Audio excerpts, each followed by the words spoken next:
Oh boy. Oh boy. You knew. You knew. You knew. You knew. You knew. How's it going, guys? It's your boy, Lieutenant Dan, here. Unintentional grounding live from Orlando, Florida. So excited to be with you guys.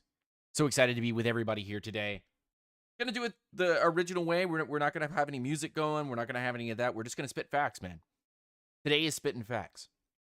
It's Victory Monday, but if you're a Falcons fan, obviously that's not the case, right? If you're a Falcons fan, this is supposed to be Victory Monday. This is supposed to be, yes, we overcame adversity. Yes, we beat the Steelers. Yes, we beat the Commanders. Yes, we beat this. Yes, we beat that. Yes, we can't beat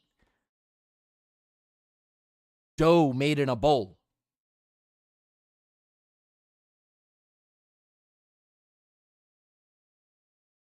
And at this point, finally now with a bye week, 13, 14 weeks into the season, you start to question yourself. You start to go, what is it? I mean, we've talked about it on this podcast before, so we don't really have to continue to repeat that particular narrative, but why has it taken this long to get to this particular point?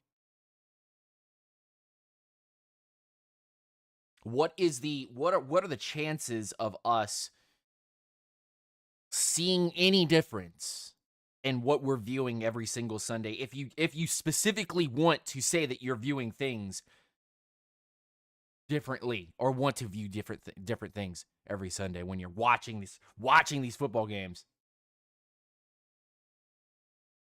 And the Falcons have come up short again. The Falcons have come up short again, and a lot of people out here are gonna immediately go after Marcus Mariota. Yes, this is low hanging fruit. Yes, you know the answer already. You understand that Marcus Mariota isn't going to bring you to the promised land, and you knew that from the very beginning. And if you didn't know that, you fooled yourself into knowing that, so that you could be with the in crowd, be with the people. How about stop doing that? How about be the outlier? How about be the angry mob that knows the difference between good and bad? The Atlanta Falcons are currently sitting at the 9th or 10th pick in the NFL draft. Just a couple weeks ago, we were talking about being 17, 18, 19. And today, we're talking about being the 10th or 9th selection in the 2023 NFL draft. And you know, there's a lot of QB needy teams right in front of us. There's a lot of QB needy teams in front of us. And if guys like the pound for pound guys or the Falcoholic guys or the Rise Up Reader guys or even Votch, Skywalker Steel, if any of these dudes had contacted me and asked me as a Falcons fan, a fan from another team, but as a Falcons fan, asking that Falcons fans what's going on, which none of them, by the way, have talked to me. So I no harm, no foul. Everything's good. But to proclaim that the Atlanta Falcons are one of the worst teams in the NFL would not be too far off. But if they asked a Falcons fan what is going on, why does it matter? Why do the Falcons matter in the upcoming season? Why should the Falcons matter over these next 4 games? I would faint as a fan and tell them, oh, we're playing for draft position at this point, and we're going to try to test out the rookie prop possibly, and it's more than likely the scenario where you just didn't want to ruin your rookie. I'm going to tell you right now, all of that can go right out the window when week after week after week after week after week, it's the same old song and dance, son. Somebody at the radio station accidentally left the song on repeat, and it's playing. Commercials are playing, and that song is playing. Commercials are playing, and that song is playing.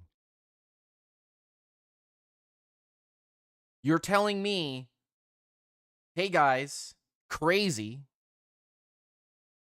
talk here. But you're telling me that this Falcons team after, what has it been now? 12 games, 13 games, 14 games. You're telling me that this Falcons team has not decided to move on with its future, and instead, Marcus is the guy. Okay, cool. Your teammates stand around you. They all circle around you. They say that that it's not you specifically to blame. It's the team as a whole. If the defense did better, if the special teams did better, if the O-line did better, if the running game did better, if guys were catching the ball. Bro, you can't catch a football that's 90 feet ahead of you, over the top of you, or 90 feet to your left or 90 feet to your right are basically touching the ground. You cannot tell me that those styles of passes make you impressed with anybody on the field, especially the person that's catching the ball. And this is what I was getting on about last week, leading up to this game, leading up to Sunday. Everybody was praising Drake London for the spectacular catch that almost hit the ground. But any person that knows how to throw the ball could hit that in stride. So why is that ball almost hitting the ground? Look, man, this team can run on anybody. This team can run on anybody. Arthur Smith being here has rejuvenated, revived the running attack, the rushing attack in Atlanta. But if you're going to do that 20, 30, 40 times a game, and usually the average is 62 offensive plays a game if you flip-flop back and forth with the ball, but you're going to tell me more than a quarter of your plays are going to be running plays, or half of your plays are going to be running plays, and you barely used Marcus Mariota to do that, and yes, you've proven your point. Cordero, it doesn't matter who's got the rock. If it's Cordero, if it's Algier, if it's Huntley, they hit the hole hard, they get the yards. We could run all game and not worry about passing the ball once, but the ball travels faster than the man. And if you're telling me that Marcus Mariota, up until this very point right here, you had to wait until you got a bye week to make this happen, to make the transition happen. Well,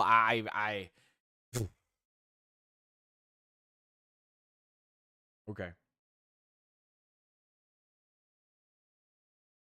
I don't believe you. If you told me that it was if we needed the bye week to be able to make the transition work, then I would call you a liar. I would call you a liar. You can go through all of the sensible conclusions when it comes to talking about the Atlanta Falcons. Oh, this is Marcus Mariota's team. Last week we just said, oh, there's obviously a debt to be paid. Obviously, this is Marcus's team until proven otherwise. You didn't see what was happening halfway through the season, a quarter through the season, that Marcus was making the same old mistakes over and over and over and over and over again. The definition of madness. It's the definition of madness. Don't tell me for even 1 second. Don't even tell me for 1 second that you go, oh, I buy into this Marcus Mariota. Do you call this a vibe? Do you call this a vibe? Is this Marcus Mariota trend? Do we talk about this way?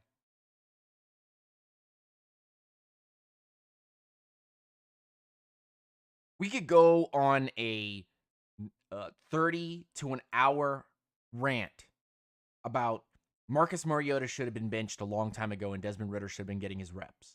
But if Desmond Ridder is going to get 4 games worth of reps and Marcus Mariota is going to sit, and Desmond Ridder does end up making a difference, then Arthur Smith should be chewed so hard for his decision-making on who his starting QB is and when to take guys out when they're hot and when they're not. So I need an explanation. I need an explanation from the Falcons fans. Please, by all means, throughout the whole chat. I want to hear it. Why is Marcus Mariota still an Atlanta Falcon? Why is he still playing football games in Atlanta? Why, even if it was cautious optimism at the beginning of the season, could you not key in and see the difference between what Marcus Mariota is doing on the field and what you've specifically written up on paper that's obviously not transitioning and not actually coming into fruition in the real realm, the physical realm that we talk about every single day. I want to say hi to everybody in the chat. If you haven't already said hi, please, by all means, I want to see y'all's names in the chat. I would love to talk to you guys. Joseph in the building, Jock Money, Chris Edwards. Play a stats. Good to see you, my man. Rise up, stay grounded. Hope you're doing well.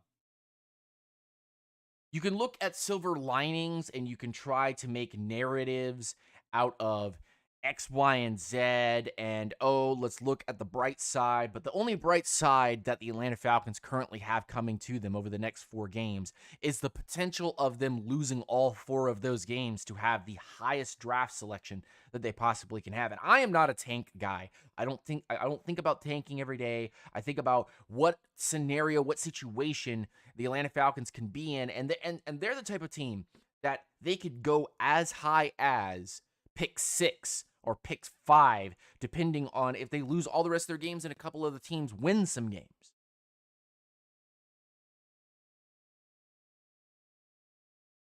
Jock, I hope you're dead right.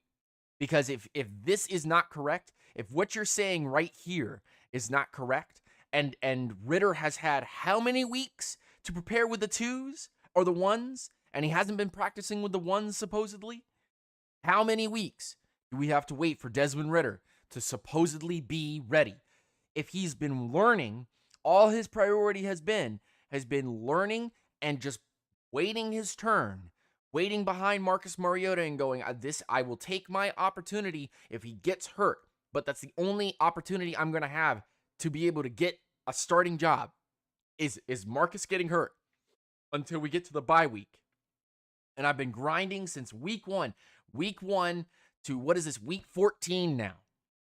And you're telling me that at no point in that process has Desmond Ritter looked better than Marcus Mariota in practice, and Arthur Smith has gone,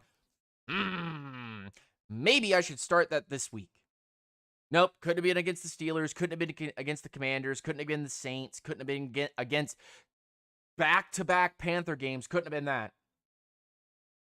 And now you go into a multi-game stretch against teams who I believe Desmond Ritter needs to see these teams. He needs to see San Francisco. He needs to see New Orleans. These are games that are incredibly important. And a guy like a Desmond Ritter, he needs to see these defenses. He needs to see these defenses. His next 4 games include.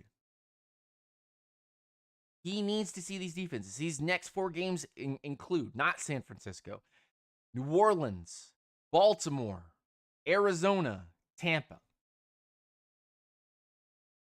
He needs to see these defenses. He needs to see this level of play. He needs to see these guys. And I call bull hockey. Terrence Holmes, good to see you, my man. Rise up, stay grounded. Boy, Bangley, good to see you in the building on the Twitch. But we need to see Desmond Ritter get opportunities on the field in live games, regardless of what he looks like. Because if Desmond Ritter is the future and he's getting an opportunity to perform, if we just go into next season without Desmond Ritter playing, we can't afford a 2023 where Desmond Ritter's first just now getting opportunities and playtime. And it's not about let's see what we have here so that if we're still bad, we can go get one of the top QBs. There won't be any top QBs left. CJ's going to be gone. Kid out of Alabama's going to be gone. Will Levis is a joke. Don't even start that with me. What about the kid from Tennessee? What about the kid from Georgia? What about the bruh? You drafted Desmond Ritter in round 3, a developmental round. in the 2022 NFL Draft. And you're telling me that now, with only 4 games left, you're going to decide Desmond Ridder now gets an opportunity, now gets to play, now. And it's just too little too late for me. It's a little too late. A little too late.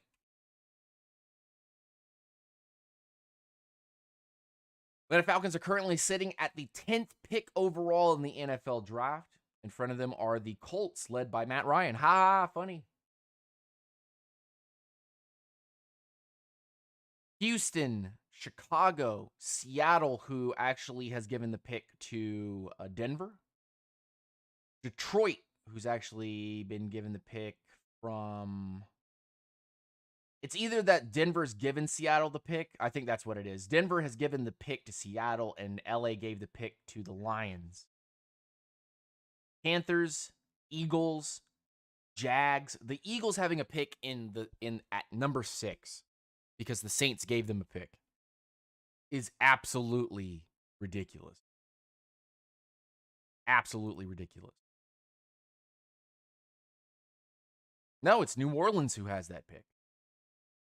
Or maybe it's who knows? Who knows? Who knows?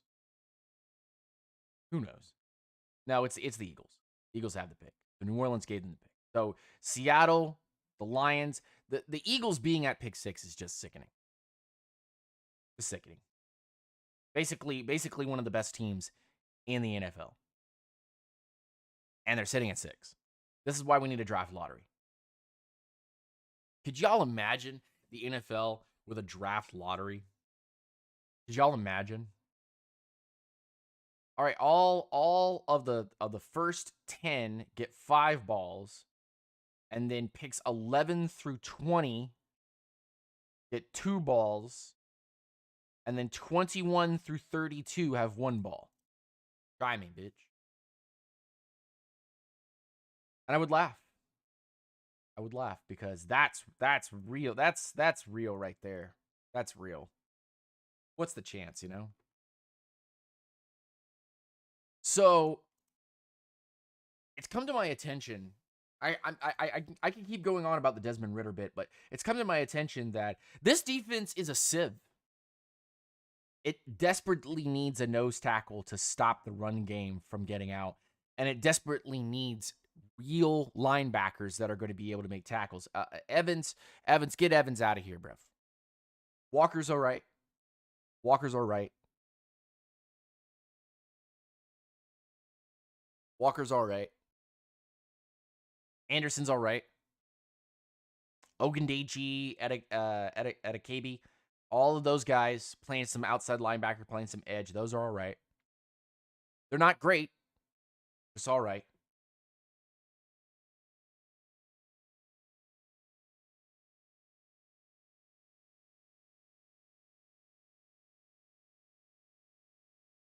But this defense can't stop. Nothing. And it makes me wonder, is this the Falcons team that needs another corner? Is this one of those teams that's Keely Ringo levels of corner need? Or maybe Joey Porter Jr.? Maybe Cam Smith or Christian Gonzalez. Is one of these guys the man? Because I've been having discussions with other dudes. Blizz, good to see you, my man. Rise up, stay grounded. Falcons fans 408. What's going on, man? But I've been hearing a lot of Falcons fans go, Bijan Robinson. Let's go BPA, man. Let's pick a guy that knows what he's doing.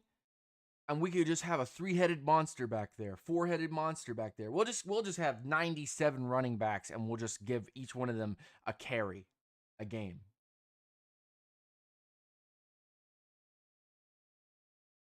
I am not saying that Bijan is a bad pick. There's never been a better time What is to get this? away. With a What is great this? deal on the Hyundai you've always What? wanted. It's your Excuse journey. me? Own every mile at the Hyundai. Get that out of here, bruv. Commercials on websites. Oh my goodness. What are we doing? What does the world come of? What have we become?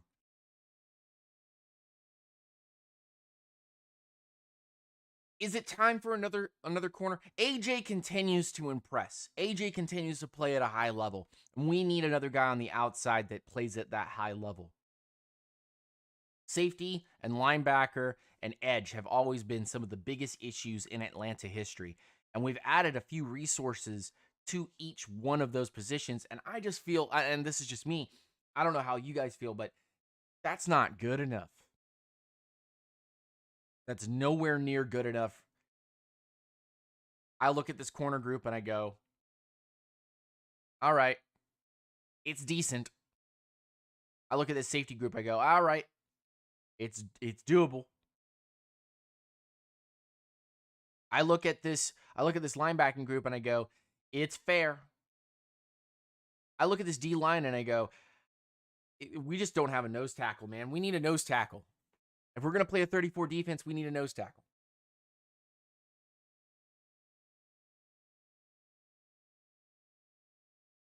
All those people laughing at me for going, we should trade up for Vita Vea or Deron Payne. Put that guy in the middle. Well, they develop slow, and it doesn't matter about your preconceived notions on whether or not this position is going to be a better pick than this position. And I don't like BPA. I don't believe in it. I don't think it's a good idea. You need to build on pieces that you put together. Even if that means that you're relying on that, you should always be fiddling around with free agency and trying to find interesting, diamonds in the rough kind of deals. But don't hype up that we should take Bijan just because he's the best player over, say, like a Christian Gonzalez or, say, like a Skorlonsky, or maybe, this is crazy, but maybe there's a guy in this draft, the TCU wide receiver. This is a very good example. There is a small group of Falcons fans, including myself, that feel that if the TCU wide receiver is currently there, that taking him is not the worst option in the world, especially with Calvin gone. Hodge has just not been productive, and Zacchaeus hasn't been productive either, even though it's more on a Marcus Mariota issue than it is those wide receivers getting opportunities of the ball, because the ball has just been ever slow, very far away from them. Dexter Vlash, good to see you, my man. Rise up, stay around. I hope you're doing well. But I can't buy in to the Marcus Mariota is not ready to play. Give him game experience. Well, this offensive line is not very good. We'll add more talent to it. Well, actually, it's doing very well, as a group when we're running the ball, but when we're passing the ball, it's just not, we're not making the mark. Well, whose fault is that? Oh, so it comes down to one guy when he releases the ball and when it gets to a particular position. Well, that's one issue that we've resolved very easily just by doing process of elimination. Okay, now defensively, what's the issue there? Well, we can't stop the run very well. Very, very 60-40, we miss. Okay, all right. Do we have somebody in the interior that can clog those lanes? Well, statistically, it's showing that guys like Arnold and guys like Grady are getting double teamed. Guys like Taquan are getting double teamed, and they're creating some pressure. They're creating some pressure. All right, but what about the run stopping ability? Well, statistically, it's showing that they are kind of moving the ball on us and getting first downs when they want to. Okay, so answer this question. Is there a big fatty in the middle, a big trash can full of dirt, a dumpster full of rocks, a 20,000-pound weight in the middle of the field that's able to collapse the pocket or hold those A-gaps? Well, not really. Okay, well, there's an issue there, and that would make the linebackers have to work harder, and that makes the corners and the safeties have to work harder instead of just jumping in front of throws or covering when they just need a cover, because that pressure can be generated if there isn't a pocket there that it's collapsed in the center. And the running game, if it's not going, it forces teams to have to pass the ball and dink and dunk. And if you do that, then you can put more coverage guys on the field. Look, it's easy to go down the process of elimination and see what would make the team ultimately better. And ultimately, the offense needs a better quarterback. And ultimately, the defense needs a real nose tackle. You can talk about corners, safeties, edges, linebackers, all you want. But those individual pieces will not make the D line not get destroyed. It's the truth. Whether you're playing 4 men on the line or you're playing 3 men on the line with linebackers as edges, you can't generate enough pressure to get sacks, and the pocket's always clean enough for these guys to just step up and throw. And Arnold's good, and Ogadeji's good. Lorenzo Carter can be sneaky good for you. But you're not generating the pressure because there's a clean pocket always in the interior. When I watch them, there's no push. There's no push. We need 2 guys. Yes, I know Saki Ika. I know the guy. Don't even have to tell me, Joseph. You don't even have to tell me about a nose tackle like that,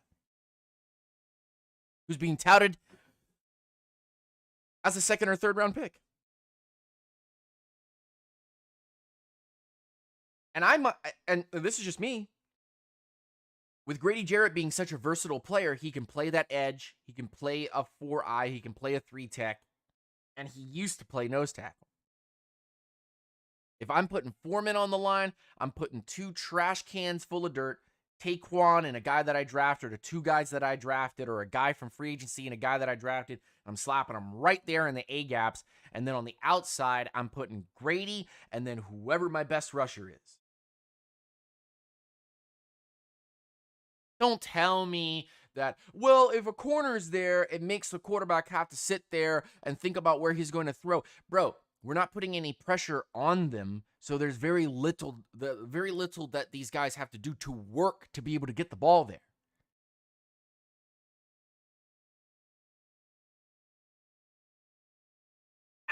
You tell me. You tell me maybe I've gone off the deep end here. Well, if we had another corner out there, then we can stop more passes. Bro, there's like at least 10 or 20 nose tackles in this draft class, or defensive tackles in general, that I'm like, I don't know, man. I could turn my whole draft class into OL and DL if I really wanted to. We really wanted to get real deep on it. But there's a couple wideouts and a couple tight ends in this draft class that I would love to add to this team as well. If Cordell Patterson's coming back and Tyler Algier has emerged as a great running back, a compliment at least at this point, and Caleb Huntley can just return and be Caleb Huntley, then I don't see any reason why in this particular draft class right now that we have to add another running back. To me, regardless of BPA, there's no reason to go after running back. There was a reason to go after Kyle Pitts. There was a reason to go after Drake London. There was a reason to go after Ritter. There's no reason to go get another running back. Go ahead, please, in the chat. I would love to hear your argument for or against running back, or type 1 in the chat if you want a running back and type 2 if you want something else. Type 1 in the chat if you want a running back. Type 2 in the chat if you want something else. Because to me, it's very simple. We need a nose tackle and we need a QB change. We can work out the kinks when it comes to linebackers, go grab one more guy. Corners, go grab 1 or 2 more guys. Wide receiver, running back, where we could upgrade but not necessarily have to replace anybody particularly in this group. We need offensive linemen, but we're kind of morphing things here or there, and I understand that, and I can get that, and I can calm down on going, we gotta fix this Dahlman situation, because we do have to fix the Dahlman situation, but we can fix it through free agency. They're predicting currently, everybody in this chat, listen, and then pull the phone back when I say this, because it hits kind of hard. They're thinking that it's going to be over $220 million in 2023. for cap space for teams. Over that mark. Not at it, not under it, over it. Could be 230, could be 235. There's a very strong group that thinks it's going to be 238. If it ends up 238 million per team, I'm gonna lose my because that means the Falcons almost have $100 million in cap space if they got rid of Marcus Mariota.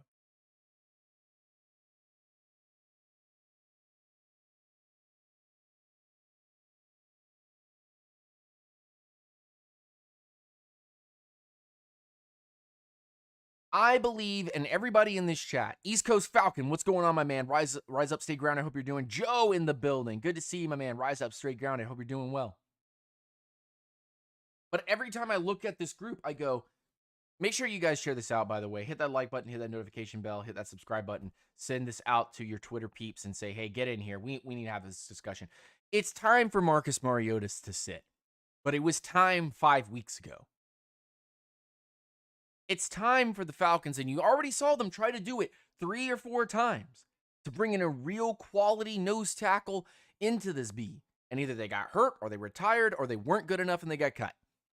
That's where we've been for the past 10 weeks. It's time to get a real nose tackle. Stop playing around with this.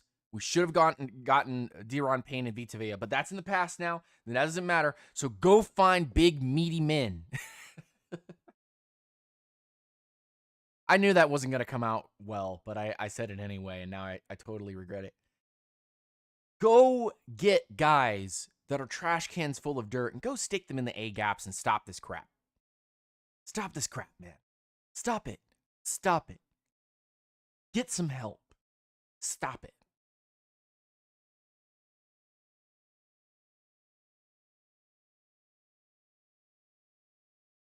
I'm out here.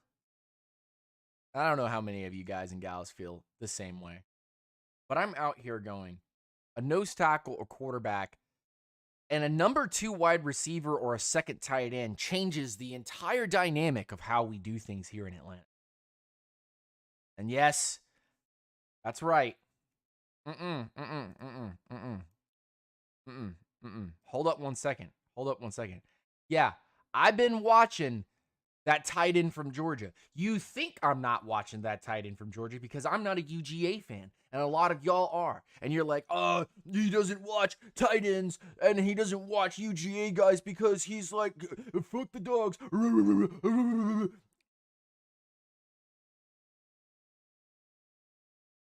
Hold up now. Excuse me? I'm watching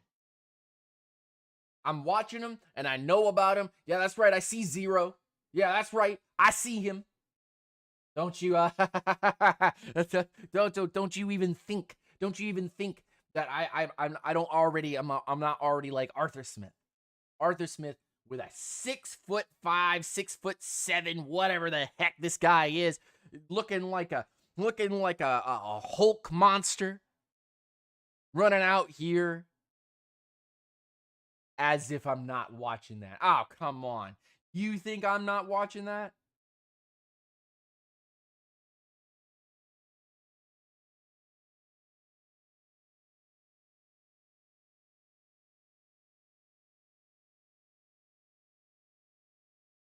Get Franks out of here. Everybody in the chat, say bye, Franks. Blizz started it up. Let's go. Everybody in the chat, bye, Franks. Bye, Franks. Pack your bags, son. Pack them. Pack them bags. Pick up them bags and start walking.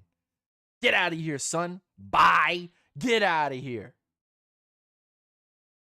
Bye, Franks. Bye, Franks. Get out of here, Franks. Get out of here, Franks. I don't want to see you anymore. Get out of here, Franks. Tired of your mess. Tired of it. That's right. That's right. And if you want more, I'll bring the hammer, son.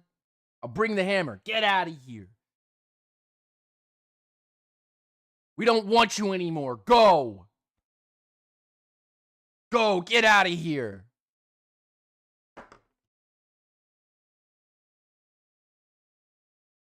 You dirty animal, get out of here! You're not wanted anymore!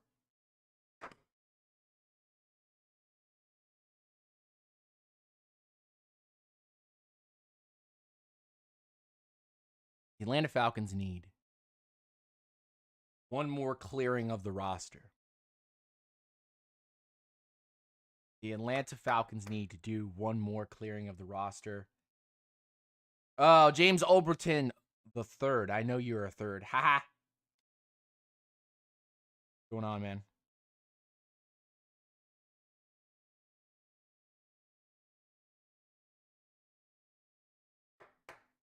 I'm the type of person right now that feels like this Falcons team needs to continue to follow the Tennessee and New Orleans way of drafting players, which is, yes, best player available, guys that can make decisions and choices and elevate your team at different positions. But there are certain positions that must be solidified.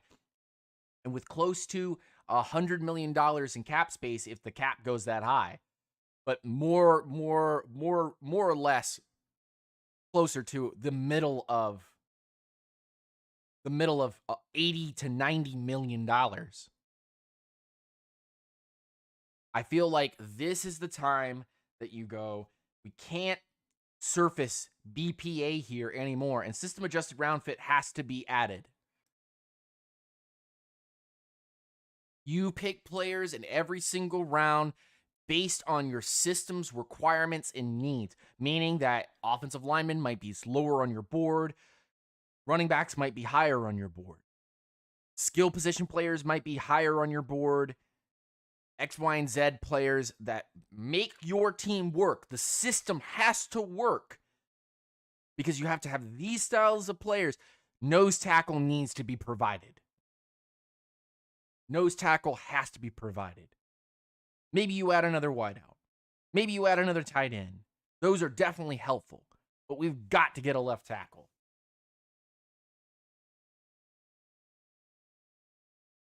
Guys can't tackle or block. I don't think that has anything to do with Arthur Smith. That's just me. Did I say that? Uh-oh. Am I an Arthur Smith apologist? Uh-oh. We've been drinking copium for years after the Michael Vick stuff. We've been drinking this,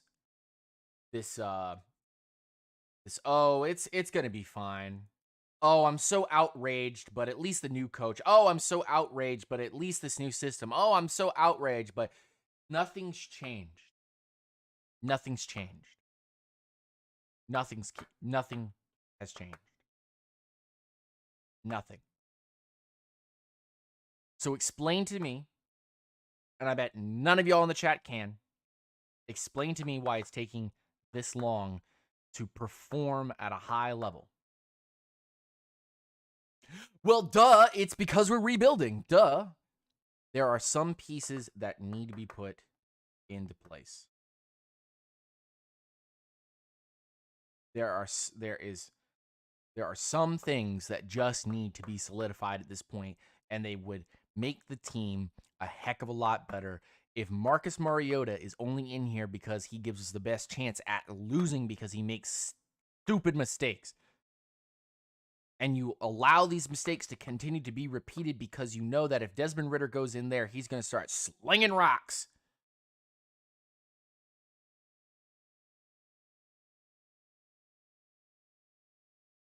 Then I understand that. Frustrating, but I understand it. I will not sit here and say that I am happy with the product, nor will I say that I don't understand a lot of this and seen a lot of good things. I've seen a lot of good things from Ogundeji. I've seen a lot of good things from Evan Ketty. I've seen a lot of good things from this rushing attack. I've seen consistency from McGarry and Lindstrom that would make me believe that McGarry could be back next year. I've seen good things from Drake London. I've seen the emergence of Kyle Pitts here and there. I've seen what a secondary tight end can do for this team when Pitts is not on the field, or when Pitts is on the field and we go the other way and in conjunction make the team better. I've seen what A.J. Terrell can do and Richie Grant can do. I've seen what Walker can do. Okay? I've seen Grady Jarrett. I've seen Taquan. There are pieces that need to be added to this roster immediately, and those pieces are nose tackle, another corner, a game-changing safety, and a linebacker that can eat things up in the middle. Those 4 things defensively are all we need to start creating pressure and issues for other teams. Everything else can be brought in through free agency. Everything else. If the youngest pieces are going to be your nose tackles or your linebackers, your corners, or your safeties, or whatever you pick, you need to start making hyper extensions to this defense. And with $80 million in the bank and Dean Pease sitting back there going, look, I've had to work with what I've got to work with. I can only draw up what I can draw up. Then I understand that. Then I get it. Then I understand. And offensively, it all starts with Desmond Ridder getting opportunities, which I know he's going to do well if he gets those opportunities.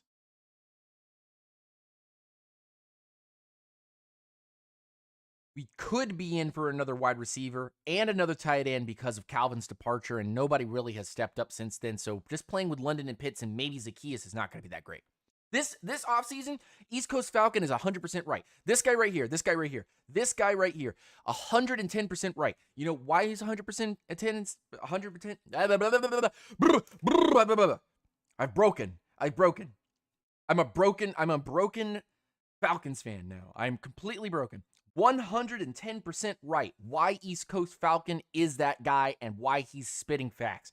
Because we're going to have so much freaking money. You could pay AJ. You need to pay Lindstrom, and you could pay McGarry.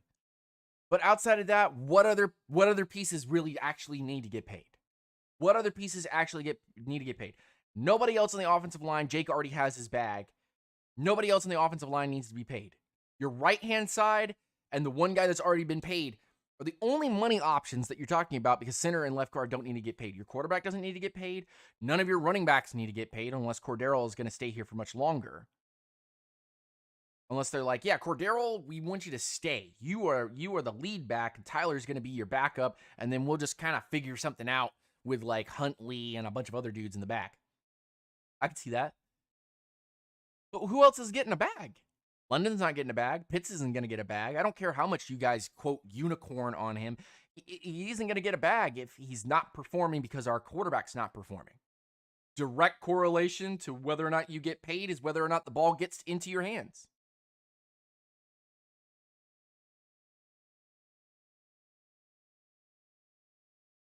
And defensively, the only person that needs to get paid right now is AJ. And they might even stay that off until the very last second. Because who else Grady got paid. AJ got paid. Who else needs to get paid?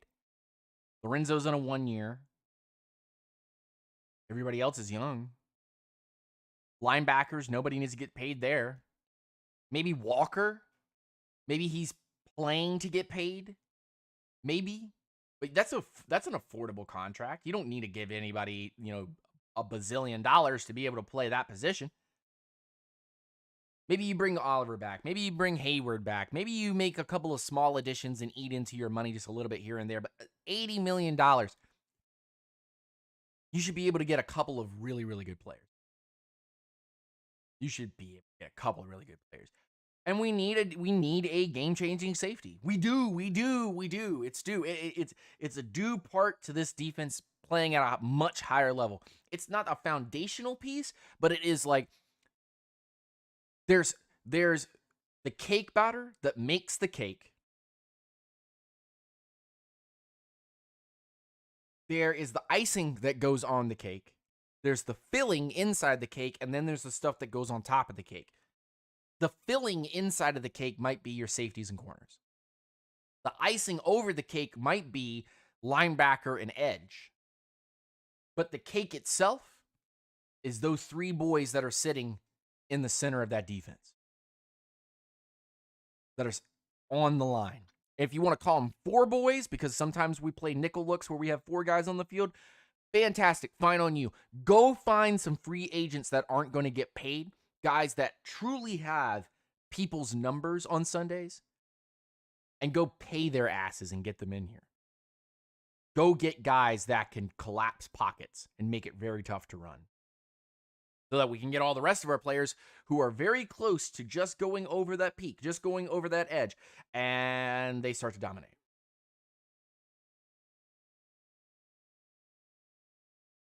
You could even potentially move Richie Grant. I see it in the chat right here, but you could potentially move Richie Grant around the field and have him play at some other position.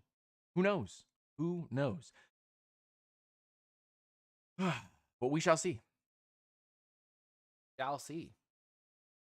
Ladies and gentlemen, boys and girls, thank you guys for so much for coming through. I really appreciate it. I know I'm all over the place.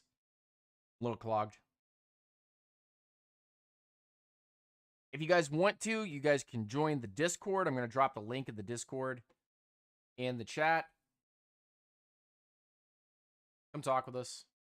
Come say hi. Would love to. I'm going to drop it in the chat right now so that you guys can come to the Discord and chill with us. It'd be cool. Oh man. Oh boy! Can't believe this.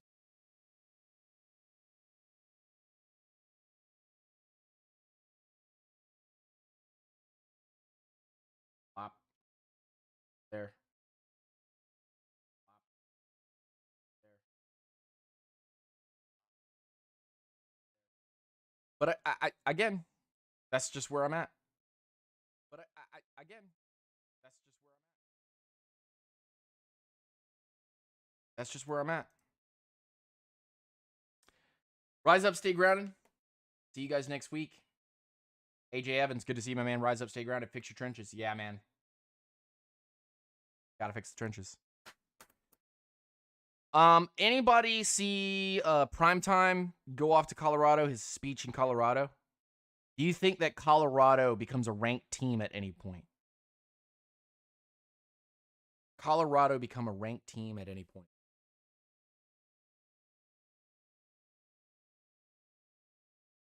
With Primetime there. I don't know. I would like to believe, I would like to think that I believe that that's going to happen.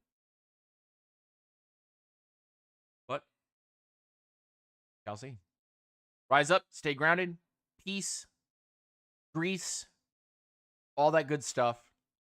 We will be live again Monday. But we will be live on the Twitch multiple times this week. So please come see us on Wednesday. Be live on Wednesday. Please come see us on Wednesday. Twitch.tv/gamingwith_LTDan. Check us out there. We'll be live there. Share this all to your families and friends. On the Twitterverse. On the Facebooks. On the Instagrammies. I'll talk to you guys again real soon. Peace.